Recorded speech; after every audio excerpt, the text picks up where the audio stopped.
Indray andro izay aho diso no nantsoinao, anadino ny lasa ibanjinanao, de nilaozako avako ireo fomba fanao, namatotray taloha teo am'izao tontolo izao. Indray andro izay aho diso no nantsoinao, anadino ny lasa kibanjinanao, de nilaozako avako ireo fomba fanao, namatotray taloha teo am'izao tontolo izao.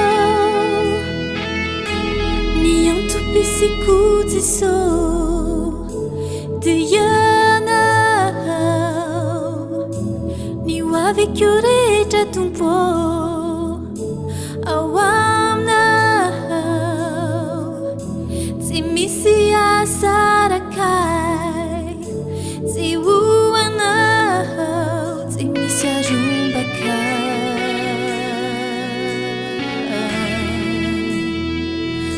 io ampelantananao. Indray andro izay aho diso no niantso anao,